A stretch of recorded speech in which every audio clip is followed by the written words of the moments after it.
বিধানসভায় সই জালিয়াতি কাণ্ড ভবানী ভবনে গতকাল জিজ্ঞাসাবাদ করা হলো অভিষেক বন্দ্যোপাধ্যায়কে। গতকাল সন্ধে ৫:৪৯ নাগাদ অভিষেক বন্দ্যোপাধ্যায় তিনি ভবানী ভবনে প্রবেশ করেন। রাত 11:30 নাগাদ 5.5 ঘন্টার জিজ্ঞাসাবাদের পর অবশেষে অভিষেক বন্দ্যোপাধ্যায় বেরোন ভবানী ভবন থেকে। আর আগামী রবিবার বেলা 12টায় ফের তাকে তলব করা হয়েছে। সুকান্ত মুখোপাধ্যায় আমাদের প্রতিনিধি সরাসরি রয়েছেন আমাদের সঙ্গে। সুকান্ত, বারবার 3বার অভিষেক বন্দ্যোপাধ্যায়কে তাকে ডেকে পাঠানো হয়েছিল, হাজিরা এড়িয়েছিলেন তিনি। গতকাল কোন কোন প্রশ্নের সদুত্তর না মেলায় 14ই জুন তাকে ফের তলব করা হয়েছে? একেবারে দেখো, মূল যে প্রশ্ন ছিল যে এই যে 70 জন বিধায়কের যে রেজলিউশন, সেই রেজলিউশনের নিচে যে স্বাক্ষর ছিল সেখানে সর্বভারতীয় সাধারণ সম্পাদক হিসেবে অভিষেক বন্দ্যোপাধ্যায়ের নাম রয়েছে।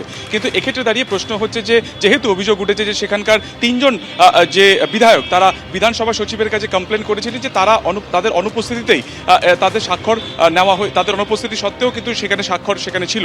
তো কিভাবে সেই স্বাক্ষর সেখানে গেল এবং সেক্ষেত্রে দাঁড়িয়ে তাদের অনুমতি নেওয়া হয়েছিল কিনা, এই যাবতীয় প্রশ্নের জন্যই কিন্তু কালকে সম্মুখীন হতে হয়েছিল তদন্তকারীদের সামনে অভিষেক বন্দ্যোপাধ্যায়কে। কিন্তু যেটা জানা যাচ্ছে যে বেশিরভাগ প্রশ্নের সদুত্তর তিনি দিতে পারেননি, বেশ কিছু প্রশ্নের উত্তর তিনি এড়িয়ে গিয়েছেন, সন্তোষজনক ছিল না, এবং সেই কারণে বেশ কিছু নথিপত্র নিয়ে ফের তাকে রবিবার অর্থাৎ 14 তারিখে ডাকা হয়েছে বেলা 12টার মধ্যে। গতকালকে এই 5.5 ঘন্টা ব্যাপী যে তাকে তদন্তের সম্মুখীন হতে হয়, সেখানে কিন্তু 12 জন সিটের সদস্যরা ছিলেন যারা স্পেশাল ইনভেস্টিগেশন টিম ছিলেন এসিআইডির, এবং তার পাশাপাশি এই টিমে কিন্তু হস্ত স্বাক্ষর বিশারদ সেও কিন্তু ছিল, অর্থাৎ হ্যান্ড রাইটিং এক্সপার্টিসও তারা কিন্তু ছিলেন। মূলত যেটা তার কাছ থেকে জানার চেষ্টা হয়েছিল যে মূল যে রেজলিউশনের কপি, সেই আসল কপি সংক্রান্ত বিষয় তিনি কোনো সদুত্তর দিতে পারেননি। দ্বিতীয়ত হচ্ছে যে গত 6ই মে এই যে রেজলিউশন নেওয়া হয়েছিল সেখানে সকল বিধায়ক কি সেখানে উপস্থিত ছিলেন, বা সেখানে কোন কোন বিধায়কের অনুপস্থিত ছিলেন তারপরও তাদের স্বাক্ষর নেওয়া হয়েছিল, তাহলে কি বিরোধী দলনেতা কে হবেন সেই সংক্রান্ত সিদ্ধান্ত আগেই নেওয়া হয়েছিল, বা যাদের স্বাক্ষর দেখা যাচ্ছে পরবর্তী সময় 6 তারিখের পর কি তাদের স্বাক্ষর কোনোভাবে নেওয়া হয়েছিল বা তাদের অনুমতি নেওয়া হয়েছিল, এরকম একাধিক প্রশ্নের উত্তর জানতে চাওয়া হয়। এবং সিআইডি সূত্রে খবর যে বেশিরভাগ প্রশ্নের উত্তর কিন্তু সেরকম সন্তোষজনক তিনি দিতে পারেননি, কিছু প্রশ্নের উত্তর তিনি কার্যত এড়িয়ে যান, বিশেষ করে এই রেজলিউশনের কপি বা আসল কপি কোথায় রয়েছে। তার কারণ গত মঙ্গলবার দিনকে আমরা জানি যখন দিল্লিতে অভিষেক বন্দ্যোপাধ্যায় ছিলেন, সেই সময় ক্যামাক স্ট্রিটে তার অফিসে এবং হরিশ চ্যাটার্জি স্ট্রিটে যে দলীয় অফিস রয়েছে সেখানে হানা দিয়েও কিন্তু এই আসল রেজলিউশন কপি পাওয়া যায়নি।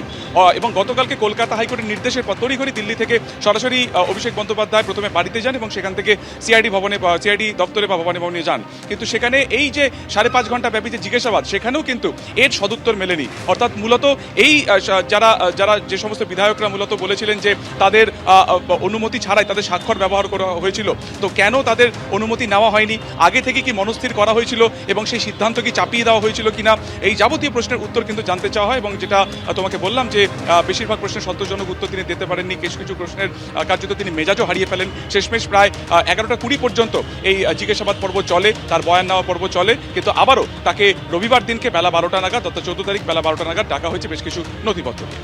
ধন্যবাদ সুকান্ত। গতকাল 5.5 ঘন্টা ম্যারাথন জিজ্ঞাসাবাদ করা হয় অভিষেক বন্দ্যোপাধ্যায়কে, এবং যেমনটা জানা যাচ্ছে একাধিক প্রশ্নের সদুত্তর দিতে পারেননি এবং একাধিক সময় তিনি তদন্তকারীদের প্রশ্নের মুখে মেজাজও হারিয়েছেন।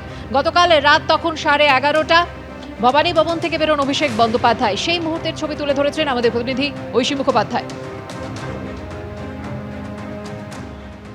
দীর্ঘ 5.5 ঘন্টার জেরার পরে এই মুহূর্তে দেখা যাচ্ছে যে অভিষেক বন্দ্যোপাধ্যায় তিনি সিআইডির যে দপ্তর সেখান থেকে বেরোচ্ছেন। আজকে দেখা গেল যে 3 দিন ডাকার পরেও কিন্তু অভিষেক বন্দ্যোপাধ্যায় সেই তলবে সাড়া দেননি। তবে এই মুহূর্তে দেখা যাচ্ছে যে আজকে 5.5 ঘন্টা জেরার পরে এই মুহূর্তে অভিষেক বন্দ্যোপাধ্যায় এই মুহূর্তে সিআইডির যে দপ্তর সেই দপ্তর থেকে বেরোচ্ছেন। আজকে কিন্তু হাইকোর্টের নির্দেশ ছিল সন্ধ্যে 6টার মধ্যে তাকে হাজিরায় সাড়া দিতে হবে, এবং তারপরেই কিন্তু আজকে তিনি 5:49 নাগাদ এসে পৌঁছন এই সিআইডির দপ্তর। আর এই মুহূর্তে দেখা যাচ্ছে অভিষেক বন্দ্যোপাধ্যায় তিনি যে গাড়িতে করে এসেছিলেন সেই গাড়িতে করে এই মুহূর্তে সিআইডির যে দপ্তর ভবানী ভবনে অবস্থিত সেখান থেকে তিনি বেরোচ্ছেন। আজকে 5.5 ঘন্টা তিনি তদন্তকারী অফিসারদের জিজ্ঞাসাবাদের সম্মুখীন হয়েছিলেন, এবং 5.5 ঘন্টা পরে কিন্তু তিনি এই মুহূর্তে ভবানী ভবন থেকে বেরিয়ে যাচ্ছেন।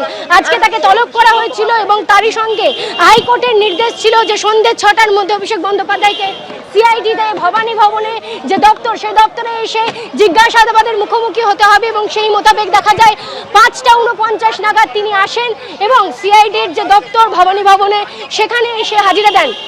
5:43 নাগাদ তিনি বাড়ি থেকে বেরিয়েছিলেন এবং তার আগেই দেখা গিয়েছিল 4টে নাগাদ তিনি এয়ারপোর্টে নামেন।